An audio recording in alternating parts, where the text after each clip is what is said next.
반갑습니다.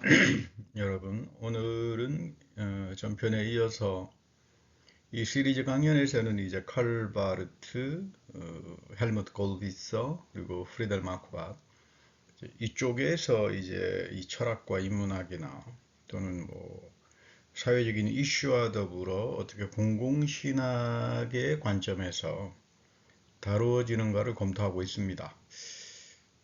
행동의 말씀, 말씀 행위의 신학, 뭐 이 책은 제가 한 수년 전에 미국에서 썼던 책이고, 프린스톤에서 이제 바르트 연구자들하고 뭐 논쟁도 좀 됐었고,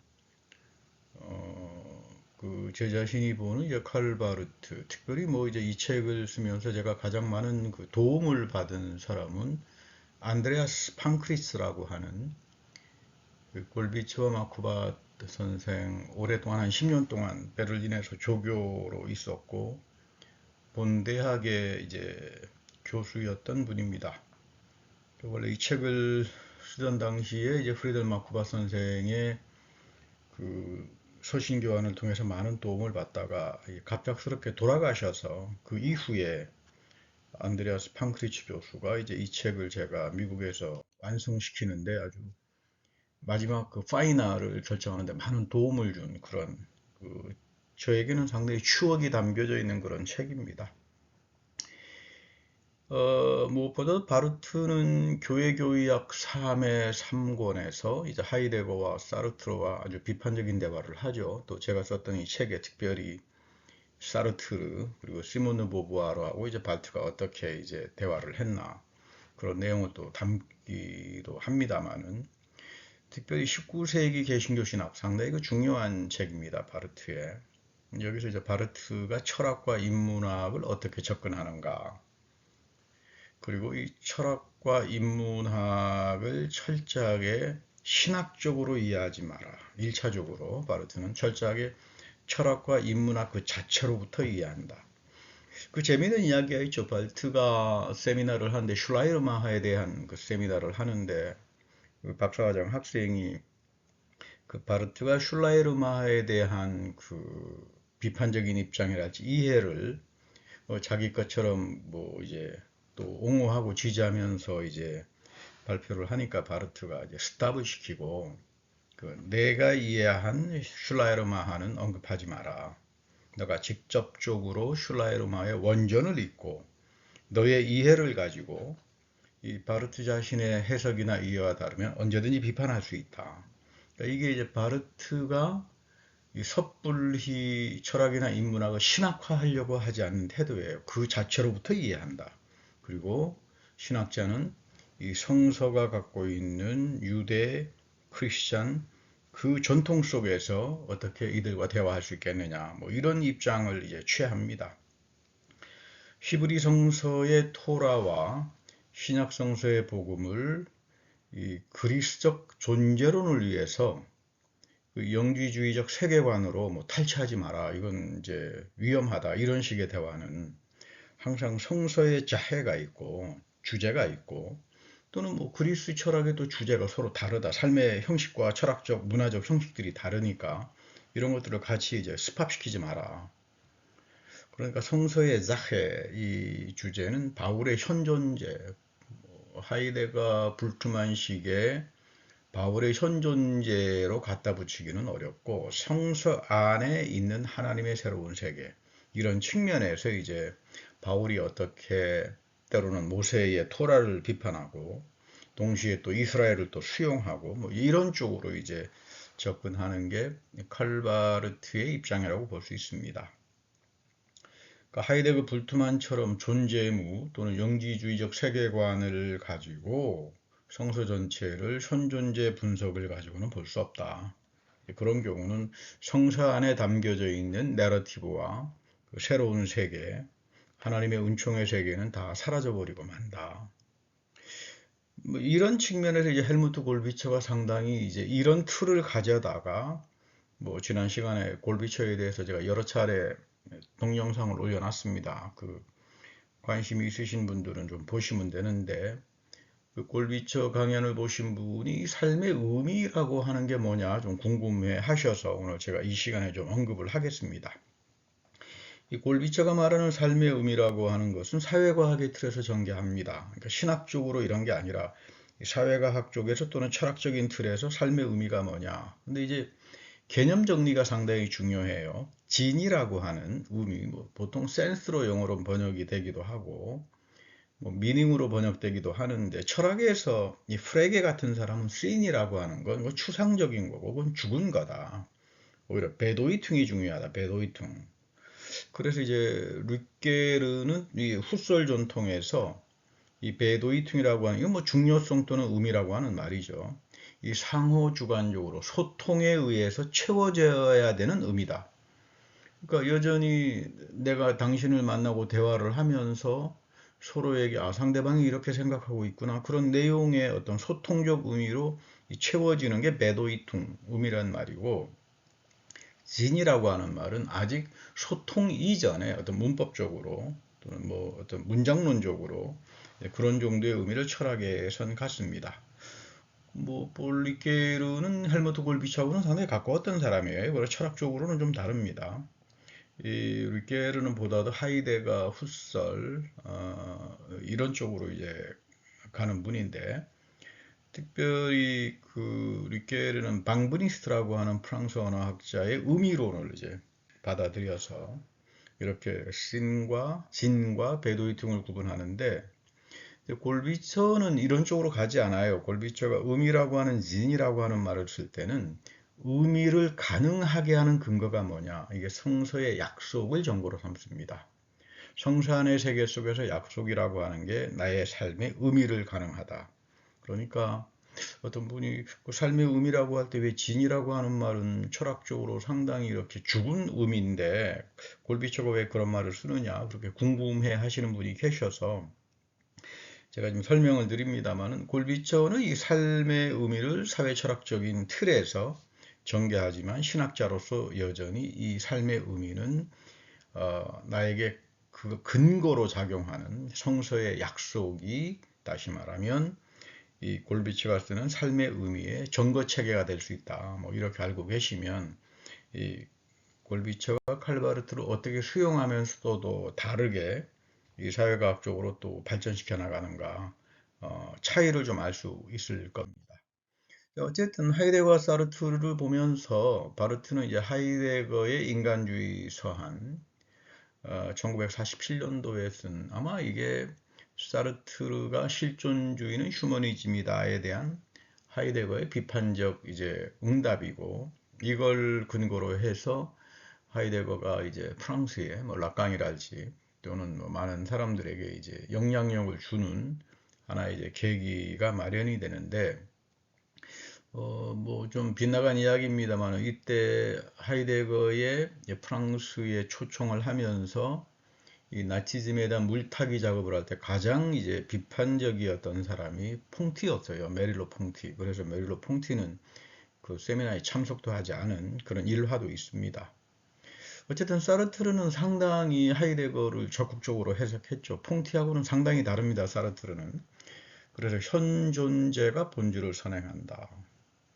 사르트르는 원래 이제 이 표현을 하이데거의 존재와 시간 9절에 보면 현 존재의 본질은 실존 안에 있다. 이거를 이제 이런 식으로 해석을 했는데 오히려 인간주의 서한에서 보면 하이데거는 거칠게 거절해버리죠. 그러니까 이런 맥락에서 보면은 우리가 하이데거를 실존주의 철학이다. 이렇게 또 놓기가 또 어려워지는 그런 부분이 있어요. 그래도 이제 후기 하이데거 쪽으로 가게 되면은 뭐 현존재보다는 존재 자체가 이제 은폐와 탈은폐를 통해서 현존재에게 이제 트이면서 열어 밝혀주는 그런 것들이 있기 때문에 물론 존재와 시간에도 그런 부분은 나타납니다. 그 인간은 존재의 진리에 서 있다. 그러니까 사르트르의 인간주의는 일종의 형이상학이 될 수 있고 이 존재가 열어 밝혀주는 그 리히퉁이라고 하는 열어 밝혀주는 데서 인간 현존재가 가는 유니크한 자리를 평가절하할 수 있다. 이런 부분은 뭐 이제 존재와 시간에도 좀 언급은 됩니다만은 후기 쪽으로 가게 되면 거의 현존재라고 하는 건 이 존재의 목자가 돼야 되고 이 존재가 언어를 통해서 나타나서 존재의 집이 되고 그거를 지키는 순종해야 되는 뭐 이런 쪽으로 상당히 이 존재와 시간에서 현존재에 대한 분석이나 강조점은 많이 사라지죠. 후기에 들어와서. 어쨌든 하이데거의 그 존재와 시간을 가장 신학화한 사람은 불트만이고, 그래서 이제 바르트는 이제 불트만하고 논쟁하면서 이쪽에 하이데거와 사르트르의 흐름에 대해서 교의학에서 상당히 그 중요하게 이제 다룹니다. 좀 정리를 해보면 하이데거에게서는 실존론적인 구조가 상당히 중요하고, 이 실존론적이고 존재론적인 구조가 있다. 현존재에. 그러니까 현존재는 세계로 던져졌다. 이게 보르페나잇, 뭐 세계로 던져졌다. 그리고 일상성에 빠져 있다. 다른 세인들처럼 페팔렌하이트, 일상성에 빠져 있어서 잡담하고 호기심하고 애매한 말들을 갖다 놓고 음해를 하고 뭐 이런 식의 아주 그 통속적인 삶에 이렇게 빠져 있는 일종의 부패한 삶을 살아간다. 이건 이제 비본래적인 삶, 비본래성인데, 그러나 동시에 현존재는 경계 존재다. 그러니까 인간이 처해 있다. 이 베핀틀리히카이트라고 하는 말이 중요한데, 자기가 처해 있는 그 상황 안에서, 자기가 처해 있음 속에서 이 섬뜩함, 어떤 무시무시함, 어떤 그 경험들, 느낌들, 운하임리히카이트라고 하는 말로 표현되는데, 뭐 내가 어떤 그 죽음을 경험한다 할지 어떤 내 어떤 실존을 넘어서는 경계적인 어떤 존재로서 그런 부분을 경험할 때 내가 처해 있는 상황에서 어떤 섬뜩함, 이런 운하임리히카이트와 같은 것들을 경험할 때 뭐 양심의 부름이 나타날 수 있고, 또 내가 죽음을 향해 있구나, 내가 죽음을 향한 존재로구나, 이게 본래성이라고 하는 거죠. 이런 쪽에서 죽음을 앞서 나가면서 그때그때 상황에 맞는 상황적인 이제 결단이 이제 필요로 하다. 이것이 현존재의 본래성의 삶이다. 이게 이제 존재와 시간 54절에서부터 60절 사이에 나오는 내용의 간략한 요약일 수가 있는데, 이 부분을 이제 불트만이 그대로 가져오는 거죠. 죽음을 앞질러가는 미래의 계획을 실존하고 자신의 본래적인 존재, 그리고 양심의 부름과 죽음의 그 향한 존재 앞에서 이 불투만이 성서적 인간이라고 하는 것은 이런 틀을 가지고 실존론적인 분석을 할 수 있다. 그래서 이제 바울이랄지 뭐 요한이랄지 이제 신약 성경을 이제 그런 식으로 실존론적인 분석으로 이제 접근해 들어가는 거죠. 어, 물론 바르트는 이제 앞서 말씀드렸습니다만 그렇게 가지고는 좀 어렵지 않겠느냐, 그렇게 비판적인 입장을 가지고 있고, 어쨌든 하이데거는 무아불안이라고 하는 것은 이런 형이상학뿐만 아니라 내가 처해 있고 섬뜩함이 있고 내가 내 존재를 염려하고 그 죽음 앞에서 내가 무화가 된다라고 하는 이런 불안에 대한 경험은 이 형이상학뿐만 아니라 과학을 위해서도 중요하고 긍정적인 토대를 설정한다. 자연과학이 기술이 인간의 삶을 뭐 규정하거나 그러진 않으니까. 예, 그런 맥락에서 하이데거는 과학기술에 대해서 상당히 거칠은 공격을 했죠. 그래서 테크놀로지라고 하는 것은 이 몰아세우는 일종의 인간의 삶을 몰아세우는, 자연들을 파괴하고 몰아세우는 착취의 틀이 될 수 있다. 뭐 이런 식으로 상당히 이제 비판을 했는데, 바르트는 이제 이렇게 봅니다. 하이데거는 니체처럼 긍정적인 허무주의. 니체는 상당히 생을 긍정하죠. 그래서 바르트는 니체에 대한 평가는 상당히 후합니다. 원래 이 바젤 대학 쪽 전통이 이런 니체, 프란츠 오버웩, 또 이런 관련해서 니체는 신학적으로 상당히 많이 이제 논의가 되고, 한 최근에 유튜브를 보니까 그 50대 아주 그 젊은 그 유망한 철학자입니다만 니체 전공자인데 이제 바젤에서 공부하신 분이고, 그 안드레아스 우르스 존머라고 하는 분, 그 프라이북 대학 또 그 파리 고등사범학교에서 이제 새로운 그 니체 코멘타에 대한 그 강연하는 것을 제가 보았는데 상당히 뛰어나신 분이더라고요. 이분은 거의 신학과 철학을 양쪽을 다 이제 공부하신 분이고 상당히 좋은 이제 신학의 대화가 될 수 있다 이렇게 생각이 드는데 어쨌든 바르트는 이 니체하고는 달리 하이데거는 무를 존재 안으로 수용한다. 그래서 어떤 이 그리스적인 신화 계보학 또는 이방신을 이제 그 차원을 수용한다고 봅니다. 근데 이제 바르트는 기술과 과학에는 오히려 아리스토텔레스의 1차 원인과 2차 원인을 중요한 틀로 봐요. 하나님 이제 제1원인자잖아요. 아리스토텔레스에게서. 그리고 자연이라고 하는 건 2차 원인. 그러니까 1차 원인과 2차 원인을 바르트 자신의 화해와 종말론에 비춰서 이런 탑다운 방식으로 이 과학과 기술이라고 하는 것은 화해에 비춰서 공공선을 위해서 아게네스들을 위해서 특별히 그 아게네스는 고린도전서 1장 28절이죠. 세상에서 밀려나간 자들을 위해서 언제든지 우리가 혜택을 주는 방식으로 사용될 수 있다. 그런 면에서 바르트는 과학 기술을 그렇게 거칠게 하이데거나 또는 불트만처럼 거절하진 않습니다. 자, 바르트의 평가에 보면 사르트르는 하이데거의 존재무를 폭넓은 스펙트럼으로 전개한다. 그러니까 사르트르의 무성의 철학은, 무의 철학은 이 하이데거의 존재무의 결론일 수가 있는데 이 사르트르의 출발점은 인간 존재의 배후의 어떤 절대적인 불능. 그러니까 하나님 존재는 없다는 거죠. 인간 배후에 뭐 아무것도 없다. 절대적인 불능밖에 없기 때문에 무밖에 없기 때문에 오히려 하나님 존재에 대해서 딱 거절해버리고 하이데거보다 더 무의 문제를 급진화한다. 바르트는 흔히 이제 하이데거가 무신론자라고 하는 평가는 수용하지 않아요. 여전히 이제 하이데거에게는 이 존재와 무가 더불어 있으면서 그리스적인 신화론적인 계보학이 깔려 있다. 뭐 그런 맥락에서 보면 한수 요나스하고 상당히 비슷한 평가를 하는데 우선 이제 하이데거나 사르트르라고 하는 뭐 사상가들이 워낙 뭐 방대하고 영향력이 이제 큰 사람들이기 때문에 이런 바르트의 하이데거와 사르트르 평가를 좀 이렇게 코멘트가 좀 필요하다. 이 존재와 시간 구절이죠. 1절에 보면은 일에 보면 현존재의 본질은 자신의 존재로부터 파악된다. 그러니까 현 존재의 본질은 실존에 있다. 이거 이제 하이데거 이야기죠. 그리고 현 존재는 이미 항상 자신을 어떤 방식으로든지 결정한다.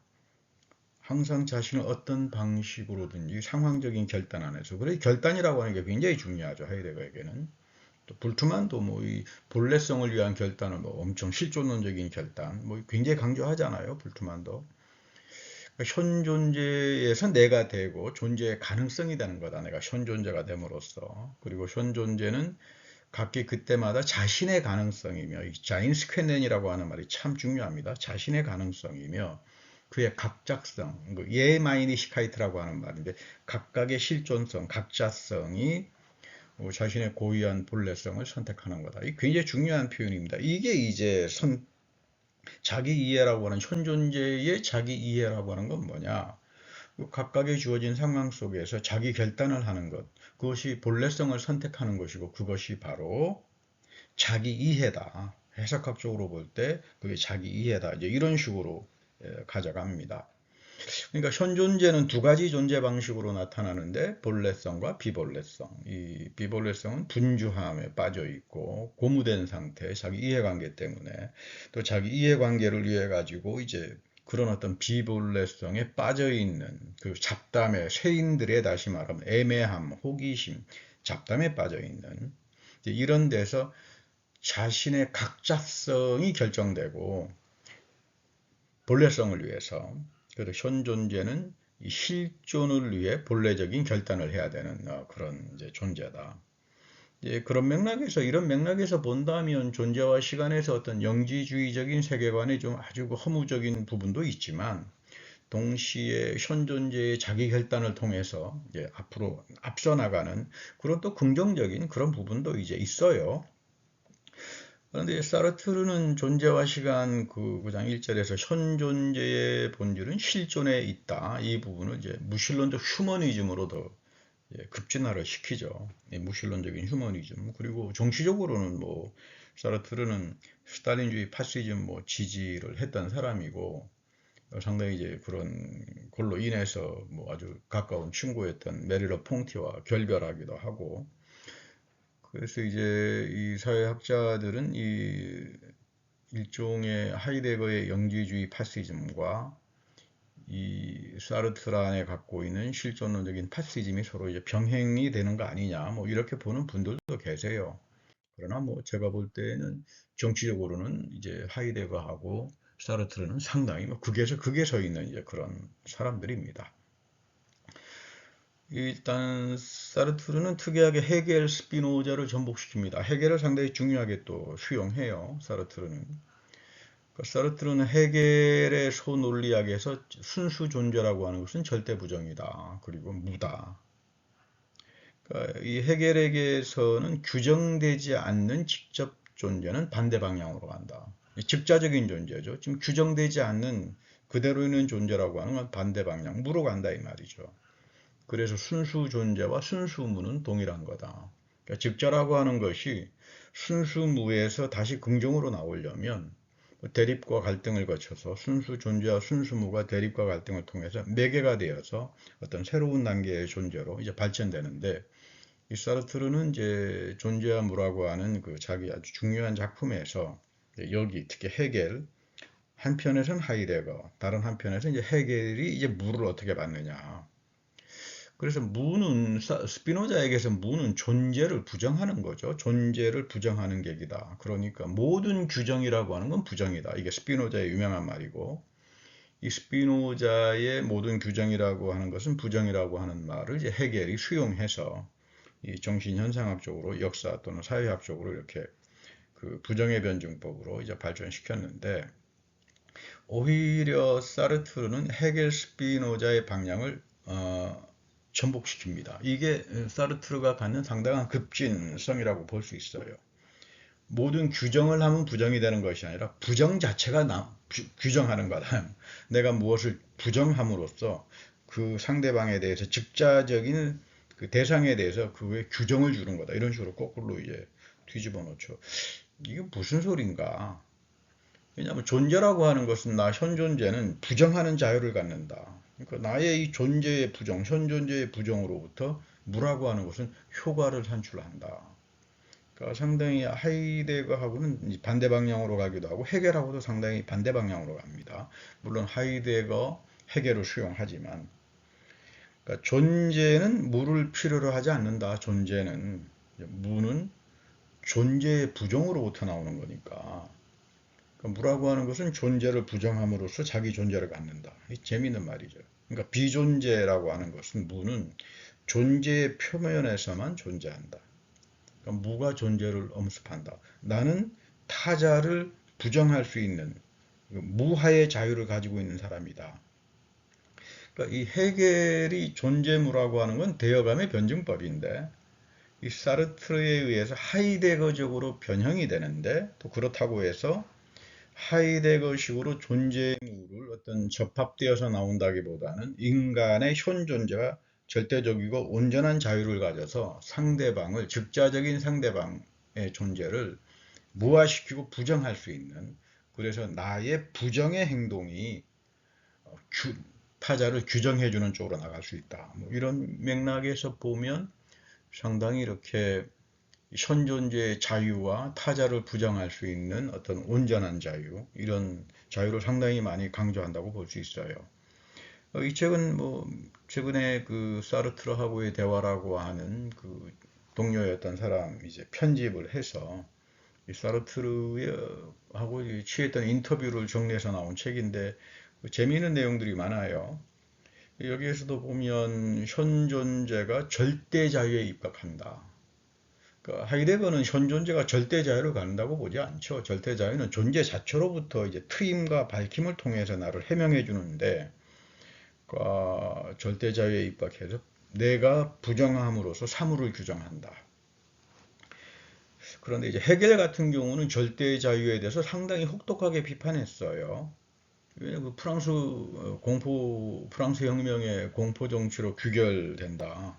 절대 자유라고 하는 것은 프랑스 혁명 당시에 자코뱅의 공포 정치로 이제 규결이 되고, 이 공포 정치에 기초한 절대 자유는 이 타자의 인정에 기초한 절대주와는 다르다. 이거 여러분 오해하지 마셔야 됩니다.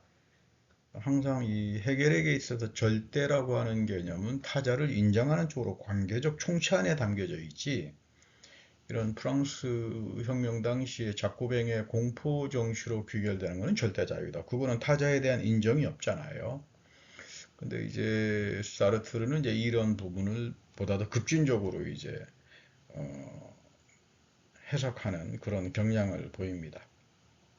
아마 사르트르는 이제 1933년부터 39년 사이에 알렉산드로 꼬제부의 해겔 해석에 아주 영향을 이제 받았다고도 볼 수 있을 거예요. 뭐 꼬제부는 이 정치와 철학이라고 하는 건 같이 가야 된다. 그래서 스탈린주의를 상당히 옹호하기도 하고, 이제 또 꼬제부 같은 경우는 또 이 시카고 대학에 유명했던 그 정치 철학자 레오 슈트라우스하고 굉장히 오랜 친구기도 하지만, 이 슈트라우스 같은 경우는 그 철학이라고 하는 건 정치화가 될 수는 없다. 오히려 정치를 비판할 수는 있지만 또 다른 입장을 또 취하기도 하죠.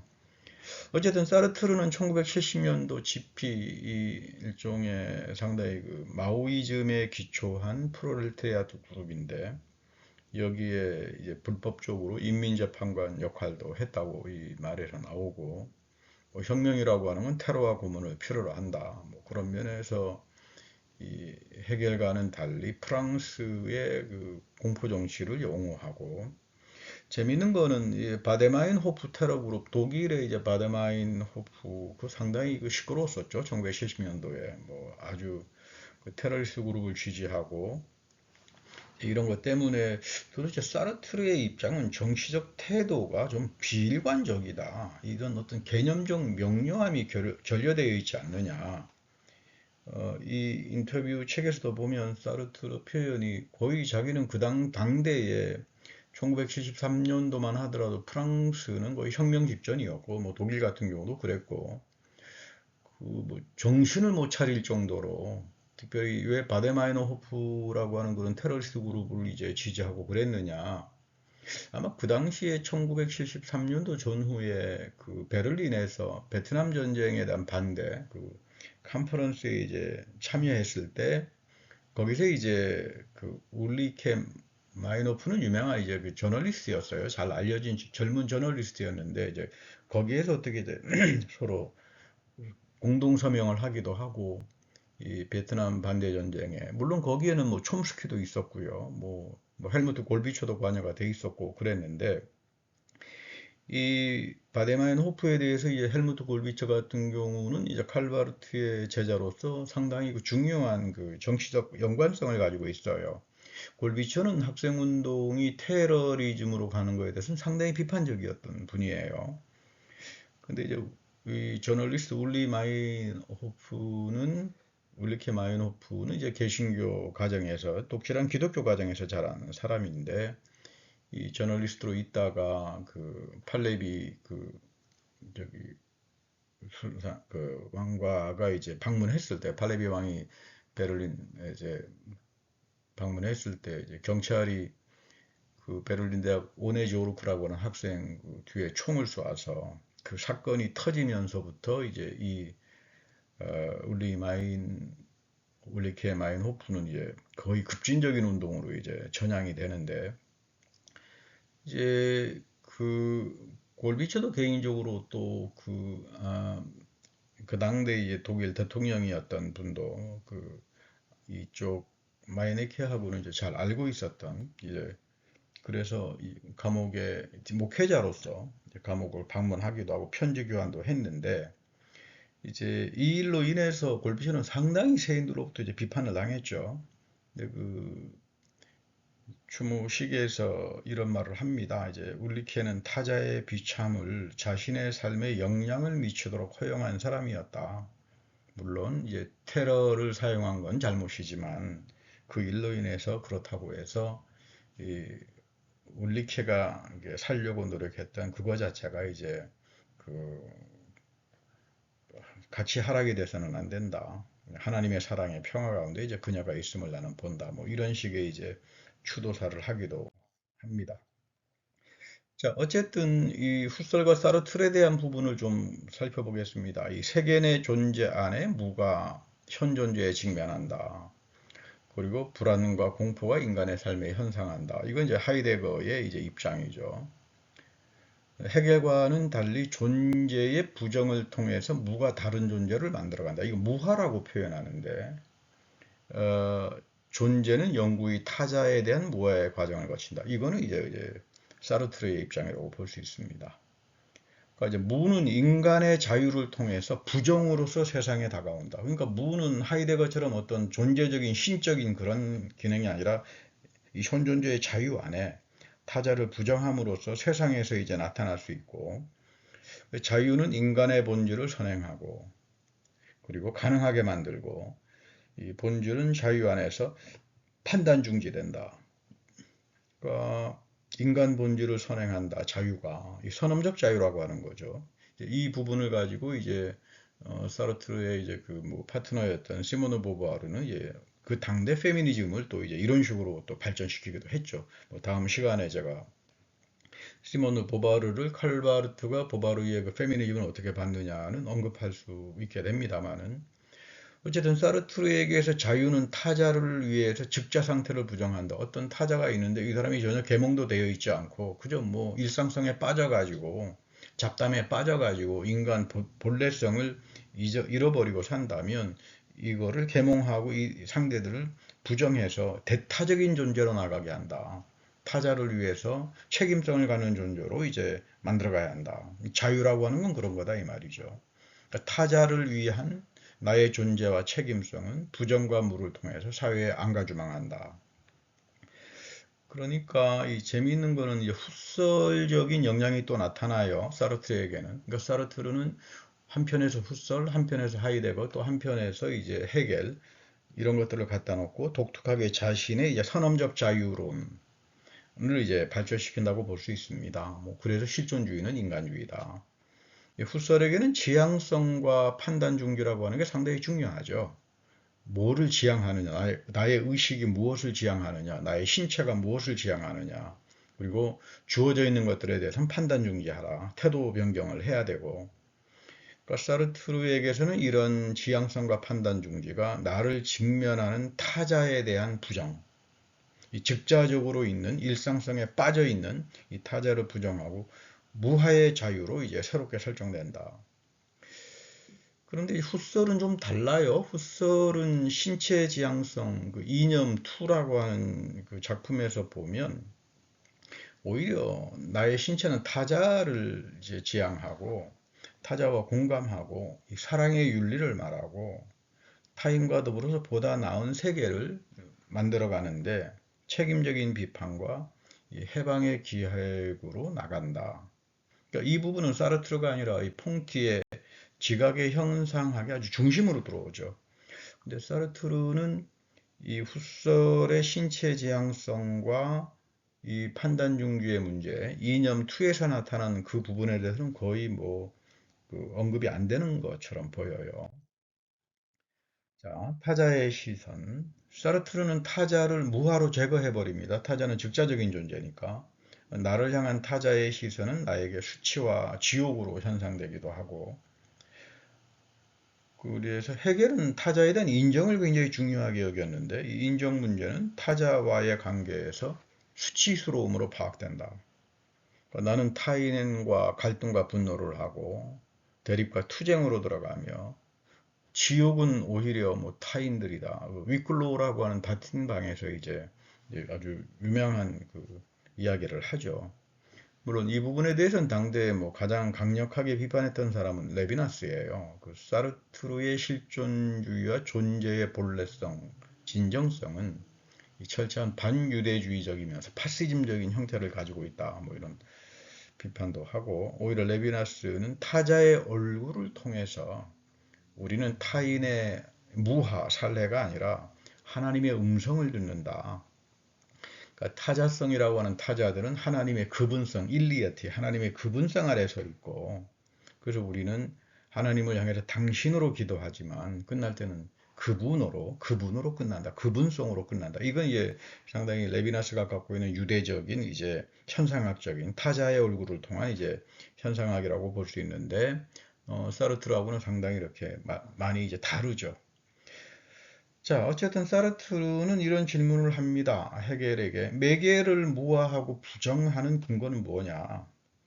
이것은 그리스 신화의 반신반의인처럼 존재하지 않는다. 그러니까 헤겔에게 있어서 매개라고 하는 개념은 없다. 반신반의인처럼 부정이 무를 끊임없이 지지한다. 부정을 통해서만 무가 지지되고 부정의 변증법은 더 이상 매개와 인정을 필요로 하지 않는다. 이게 아마 사르트르의 아주 유명한 반신반인 비판입니다. 헤겔의 매개라고 하는 건 의미가 없다. 타인은 인정될 필요가 없다. 즉자적인 존재로서 일상성에 빠져있는 그들은 새롭게 무화가 되고 부정이 돼야 된다. 이런 입장이니까. 그런데 이제 문제가 그렇게 단순하진 않습니다. 헤겔에게서 정신현상학을 아시는 분들은 이 노예의 위신투쟁, 그리고 노동의 의미, 상호주관성, 그리고 사회적인 연대에 기초한 사회질서, 상당히 중요하게 나타나죠. 그러니까 오히려 노동은 합리적인 분업과 배열에서 사회적 연대감을 강화해 줄 수 있고, 사실 뭐 헤겔은 당대 정치경제학을 거의 다 섭렵했던 사람이기 때문에 이렇게 반신반인이다, 매개라고 하는 게 벌써 인간의 현존재라고 하는 거는 사회 안에서 다 매개될 수밖에 없잖아요. 정치, 경제, 사회, 문화에 의해서 다 매개될 수밖에 없는데 이런 매개성이라고 하는 것을 전부 다 반신반인으로 비판하기는 어렵다. 오히려 헤겔에게서 매개라고 하는 것은 반신반인이 아니라 이항의 대립과 파국에서 가다가 보면 결국은 절대 자유와 공포라고 하는 것을 통해서 사회는 붕괴가 돼버리기 때문에 이걸 막기 위해서 상호 인정이라고 하는 게 중요하다. 나와 내가 우리가 되는 공공선, 이런 도덕적 연대에 기초한 사회 현실을 위해서 나의 주관적인 현존자와 그리고 사회 문화, 이런 객관적인 사회 질서하고의 매개라고 하는 것은 중요하다. 이거는 이제 헤겔이 갖고 있는 인정 철학인데, 제가 보기에 사르트르는 이 부분은 많이 실존주의자가 되다가 보니까 실존주의, 휴머니즘, 선언적 자유, 절대 자유 이쪽으로 이제 강조하다가 보니까 정치적으로 급진성은 나타나는데 사회 분석이 좀 많이 떨어진다. 뭐 이렇게 저는 봅니다. 어쨌든 사르트르는 헤겔의 보편군체의 변증법, 중요한 말입니다. 헤겔은 보편적인 것, 뭐 인권이라고 하는 건 보편적이다. 그렇다면 그것이 진리가 되려면 구체적으로 그것은 실현돼야 된다. 자, 인권이 보편적이라고 하는데 과연 뭐 예를 들면 미국에서 흑인들이 그런 보편적 인권을 가지고 살아가느냐? 없다. 그러면 인권은 보편적이다라고 하는 거는 그거는 추상이지 진리가 아니다. 이게 보편 구체의 변증법. 이게 상당히 이제 헤겔에게서는 역사사회학적인 그 내용들을 아주 상당히 중요한 내용 통찰들을 담고 있다고 볼 수 있죠. 근데 사르트르는 이런 헤겔의 보편구체의 변증법보다는 하이데거적인 실존성, 실존적 결단, 자유의 결단, 이 자유는 선언적인 거니까 그래서 자기 동일성의 논리에 좀 빠질 수도 있고 때로는 어떤 파시즘적인 엘리트주의나 유럽 중심이 출현할 수 있지 않느냐. 아마 이 부분이 이 사르트르와 레비스트로스 야생의 사고에서 이제 대결되는 내용입니다. 이 구조주의하고 사르트르가 이제 어떻게 논쟁들이 되는가.